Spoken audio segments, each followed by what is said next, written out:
अगली जिज्ञासा के लिए तैयार रहेंगे रिद्धि सिद्धि नगर के अध्यक्ष राजेंद्र जी गोदा। नमोस्तु गुरुदेव। गुरुदेव, मेरी ये जिज्ञासा है कि मेकअप करने से पाप क्यों लगता है? क्या बोल रहे बेटा? गुरुदेव, मेकअप करने से पाप क्यों लगता है? वाह, बहुत अच्छी बात है बेटा। मेकअप यानी एक प्रकार का जाल, शिकार को फंसाते ना, जैसे वो जो जंगल में जाते हैं जब शिकारी लोग, तो वहां जाल बिछाते हैं जानवरों को पकड़ने के लिए। तो मेकअप क्यों करते हैं? दूसरों को आकर्षित करने के लिए। इसलिए मेकअप करना अच्छी बात नहीं है।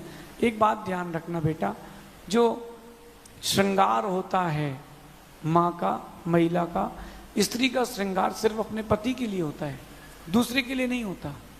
वो जो महाराजों के पास आ रहे हैं बढ़िया फुल टाइट मेकअप करके, ऐसे लोगों को डबल पाप लगेगा। मंदिर आ रहे हैं अगर आप ये मेकअप करके और दूसरे का वेकअप बिगाड़ रहे हैं तो आपको पाप का बंध ज्यादा होगा। हाँ, बजा सकते हो ताली, आप लोग डर डर के बजा रहे हो, पीछे वाले लोग धीरे धीरे बजा रहे हैं। सुनिए बेटा, जिससे आपका मन विचलित हो और जिसके निमित्त से दूसरे का मन विचलित हो, ऐसा काम नहीं करना चाहिए। गुरुदेव क्या कहते थे वो बताता हूं।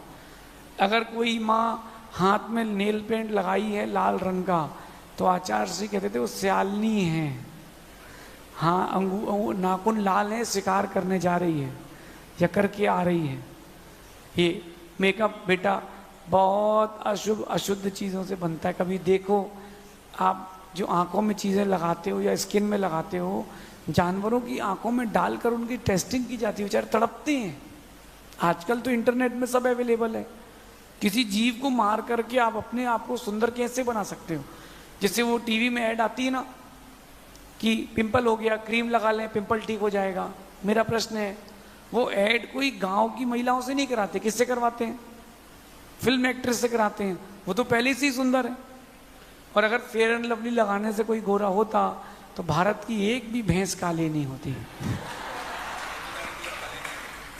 तमिलनाडु के, केरल का, नाइजीरिया का, कीनिया का, जिम्बाब्वे के, साउथ अफ्रीका का कोई भी आदमी काला नहीं होता, सब गोरे हो जाते।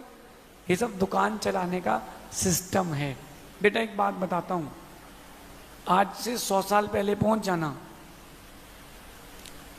जो आप 80-85 साल के लोग हैं जिन्होंने अपने पिताजी को देखा है, महाराज जी भी पुराने ही हैं, तो आपने भी अपने दादा को देखा होगा। उस समय साबुन थोड़ा ना लगाते थे, मिट्टी से चेहरा धो लिया या नहा लिया, पानी डाल लिया, हो गया स्नान। अब कंपनी क्या करती है, तुमने नहाया, साबुन लगाई तो तुम्हारी स्किन हो गई ड्राई। अब जब स्किन हो गई ड्राई तो फिर तुमने क्रीम लगाई, फिर जब तुमने क्रीम लगाई तो स्किन चिकनी हो गई, फिर उसमें पिंपल हो गया, तो फिर तुमने स्क्रब किया, तो कंपनी का एक प्रोडक्ट बिकने से सारे प्रोडक्ट बिक गए। समझ गए बेटा? इसलिए मेकअप नहीं, वेकअप करो, मोक्ष मार्ग की ओर बढ़ो। ऐसा मेकअप करो, ऐसी हेयर स्टाइल रखो जो भगवान महावीर स्वामी की हो, ऐसा समझना। ठीक है बेटा? तुम मेकअप तो नहीं करती हो? नहीं। तुम तो नहीं लगाती हो नेल पेंट वगैरह? नहीं। त्याग है? हाँ। कब तक का? आजीवन। बहुत बढ़िया बात। बैठो।